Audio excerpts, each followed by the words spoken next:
all packed up and ready to go. All packed up and no place to go. It's not really true, but the weather is not ideal. My plan on Saturday, it's Sunday now, plan was to wake up early yesterday morning and get out there, got some new stuff, new video equipment. Well, when I woke up yesterday morning, it was just pouring down rain. No sun. It rained all of yesterday. Well, no. I guess it rained half of yesterday, and then the second half, the rain got cold and was snow. But I still have, all my clothes hanging up ready to go, so I can get out there. I still have, the tripod over there. I got some bags and stuff ready to go. All my stuff is sitting here ready to wake up early and get out there tomorrow. I'm hoping tomorrow will be the day. That's my plan. We'll see. Hopefully this will be the introduction to a wildlife vlog where we get on out there and just see a bunch of stuff. Hopefully. We'll see what tomorrow has. Well, it actually looks pretty decent out. The forecast was saying heavy, dense fog all morning until 9 a.m. and it is 7 a.m. I was kind of going, what's the point in getting out before the sunrise and before it's fully light if it's going to be just huge, dense fog, which is, when I looked out, you could barely see any, 5-10 feet in front of you. It was very thick fog. That cleared up real quick. So, kind of in a hurry. Now I'm going to get the stuff and go load up and sit in the cold and hopefully see something. We'll find out.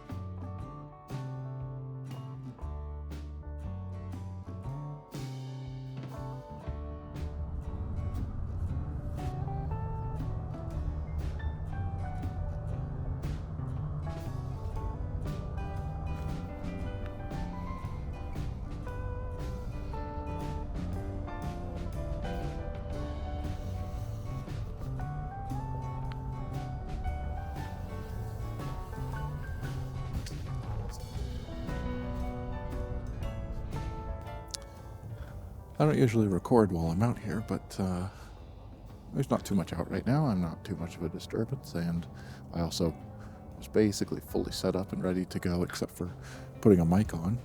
Figured I might as well, and then I can talk about what I saw with some visuals, which I think will be useful.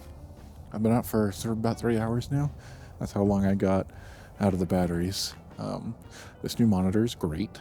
I'm really happy with it. I just need to get better, newer batteries. It takes these L series batteries, I think is what they're called, and I've got 4 of them. Now, I've got 2 in there right now, the dead ones that are red, that I bought newer than. These are really old. These came with some of the first little table lights, LED light panels that I ever got. So they are, I don't know, more than 5 years old at this point. And batteries don't always have the best lifespan. So I'll need to get some newer ones and beefier ones in order to come out. It's also cold. It's 20 degrees today. So that kills batteries pretty fast. I usually don't drain batteries in my camera that quickly, but drained 3 of them today. Usually 2 of them I put in there, in the grip, and that lasts the whole day. So what did I see when I came out? First of all, I learned this is the first time with the monitor out. Monitor's fantastic. I'm glad I finally bit the bullet there. I think I talked about that in a video more recently. This might be the first introduction of it. Anyway, I got a new monitor, basically. An external monitor, because the last time I came out that my phone died. That's not ideal. Not going to work. So then I just need to get some beefier, bigger batteries. I keep calling it a scrim, but the wildlife, the camo that I put over me, I got the bigger one. The other one was 5 feet by 6 feet. This one's 5 feet by 13 feet. Really, I need more than 5 feet wide. And also, this is super annoying. I don't know if I gained any benefits to being concealed for the wildlife, because I don't think so. And whatever positive I may have gotten from that definitely was negated by the fact that I am constantly pulling on the camera with the headphones on the top, and every little movement pulls everything, and I'm constantly trying to get it so I can see through the little hole I cut to look out. I don't know. It's annoying. I need to get used to it. This is the first time out. I feel like it could be a benefit, but anyway, when I got here, I walked around. We'll swap this around. I got here, I walked around this frozen lake, kind of looking, pond, whatever it is, and I went out towards, when I saw all the gulls, that was something I kind of tried to grab with my phone. There was just dozens and dozens of gulls over there, and that made me go, oh, well, there's got to be a reason why they're all over there. Let's see if I can get over there.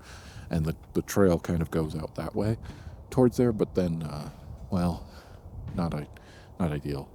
You can't get to it. It's all fenced off over there. That's private property. You also got private property in this direction there, so I'm kind of at the edge of those two. But I came back to here thinking, well, I've got these trees here and these trees here and a little couple down by the water line. So this seems like a pretty good spot for it. And I actually saw, I think, 3 really cool things. 2 of them I got on camera. I'm out here watching for a while, and I can see these gulls. And there's a bunch of houses over there, unfortunately, which is not the ideal backdrop. But I can kind of get, you get the fencing, there's that stuff. It's not the most ideal, but I'm just watching the gulls. I eventually turn my attention going, they're kind of far, and it's not an ideal shot. So I'll just wait until I see something. Hopefully some birds will come and land on these trees here. And then I hear commotion after like an hour of sitting out here. A lot of commotion from the gulls. They're making a lot of noise over there. Well, what's going on there? And I take a look over there and actually wind up tracking for a bit. There's one, I think it was also a gull, but it was brown. And everything else over here is the more traditional. They're either the ring-tipped or maybe laughing or Franklin's. I've seen a couple types of gulls, but they're being chased almost by this larger brown one. So I gotta do some research when I get home and figure out what that's about, because that was really interesting. As it turns out, most gulls start out brown. The juveniles are mostly brown, and then they get to be white and gray and black and other colors later on, and most everything about them change. Some of them, their beak color changes too. Reading directly from the Sibley Guide to Birds 2nd edition, gull identification represents one of the most challenging and subjective puzzles in birding, and should be approached only with patient and methodical study. A casual or impatient approach will not be rewarded. So I really have no idea what this is. It could be a herring gull. That seems the most common, especially in the middle of Colorado. Maybe lesser black-backed gull or great black-backed gull. Both of them are very infrequent, but it is possible. In my experience, when it's in question, the most common answer is typically what it is. So maybe it's a herring, but I can't 100% say for sure. Even though we got some pretty decent footage of it as it was flying over. The second thing involving the gulls was another point where I just hear a bunch of commotion, and then I see a bunch of them, and they're chasing, and I was really hoping they're chasing something large, and again brown, but in a different way. Very big bird of prey. Couldn't tell, probably an eagle if I had to guess, flies over that way and then starts doing some loops and lands over on the other side of that ridge. I think there's more water over there, and the gulls take off with it, chasing it and everything, squawking, and they land over there. Haven't seen or heard anything about that in like 2 hours since that happened. And then again, over this ridge, at some point, I'm looking over there and I see some movement, and I'm like, oh, what's that? Oh, it's a dog. Well, there are people walking their dogs. They're more back out in the complete opposite direction, but maybe a dog going around. It was not a dog. Just to be clear, I saw it a little bit right here, and then it disappeared, and then I could see it over there, and then I actually got a camera on it and zoomed in and went, that's a coyote.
there was actually a pair of them. And what I did was I watched them as they came out over here. So there's a pair of them. I'm kind of getting ahead of myself. First of all, I'm 99% sure it was a coyote. I've been through this before where I go, that's a wolf, and it's a coyote. So I'm pretty sure it was a coyote that was over there. There's one that's this beautiful red coloring, looks really cool. It goes along, it does that. And I saw a second one out of the corner of my eye, but I'm focused on the red one until it dips back. Can't see it anymore. So then I turn back, and about over here, I see one that's more, I don't know, not looking too good. I don't know, mange, I don't know exactly what. It's not doing well. It did not look healthy to me. I don't know, when you compared the two, one of them was a lot more gray. It seemed to have a lot more patches to it. I don't know exactly what was going on there, but it was that one was also more curious. It came down to the water and kind of tested it, and then just starts walking all the way across on this frozen water, and it goes all the way down to there and then back up and around. So hopefully some of any of those, the two things, I didn't see the large bird of prey. I couldn't get the camera on it quick enough. I'm thinking it was an eagle, but I could not tell. I did not hear eagle noises, so I can't say for 100%. It wasn't making any calls or anything. So hopefully the gulls, the brown. Oh, I did see in this bush here. My theory worked when I set up here for a while. In this bush here for a while, and then in the trees out in the distance, I saw a sparrow and a chickadee. So that was something that was really cool. I'm glad I got that. But hopefully the coyotes will have come out, and maybe a bit of that trying to track it's all houses and everything. I just, in the background, like I did whatever I could to get the gulls in the frame, whatever it took. Wow, that one was fast. That was not a gull. That was a waterfowl of some kind that just went diving straight down. I'm sure you can't see it because it's so far. Anyway, that was today. That was everything there. I hope it came out. It was really, really shaky, so I'll have to see what I can do with stabilization to see if I can get anything from these coyotes crossing, or if it's just going to be shaky. But I'm at such a distance on the camera, the steady shot doesn't seem to work quite as well. And also, every time I'm trying to do the slight bit of movement, I'm pulling on it with this stuff. So it was pretty shaky, and I wasn't exactly prepared to be shooting that stuff. But yeah, there we go. I have to spun it around here, but I guess I'll take a step back and show you what I've there's a bit of an area here where all the foliage was already down, so I set myself up in here. I got all the stuff here, and I'm going to start breaking it all down, pack it all back up. This suitcase is actually fantastic. The wind is starting to blow. It turns so my mic isn't. Anyway, that's what it looks like when I'm all set up out here. And then I throw the camo over me as best I can, and hopefully with the rest of that, it's at least further down. That the coyote spotted me immediately and watched me the whole time. So I don't know if it really worked that well for that. They were immediately, but you also got to figure this is more like trees and forest and not frozen whatever this is. I actually don't know what you call this. Brush? It's not sagebrush, but it might be another kind of brush.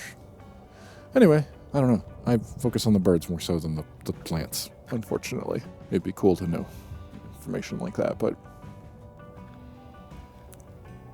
alright. I'm gonna get all packed up here, get everything in the cases and stuff, and head on home.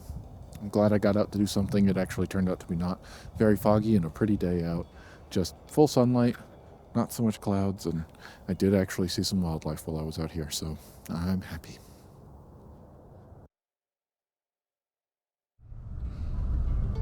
If I had just been a little more patient. Basically, as soon as I started breaking down the camera, here comes the one that was over there. It had still stayed over there. It was still there. I don't know, some kind of falcon. It was doing a lot of going around the edges here and kind of hovering.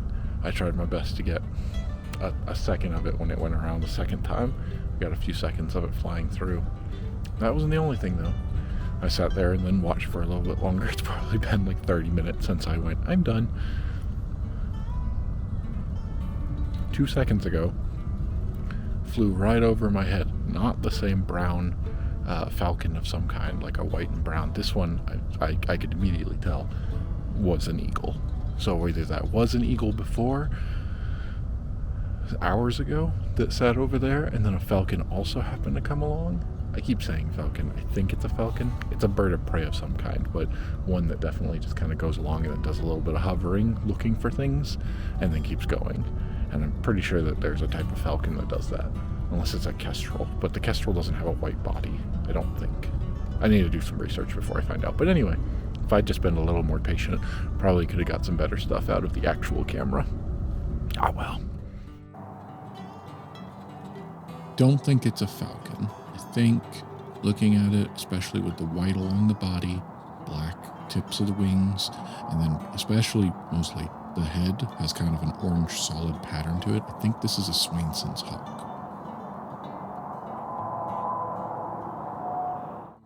And then further here, bald eagle. Difficult to tell, but I've seen one before, and when they're young, they don't start out with that easily spotted bald head and brown along the body, but I do think this is a juvenile bald eagle.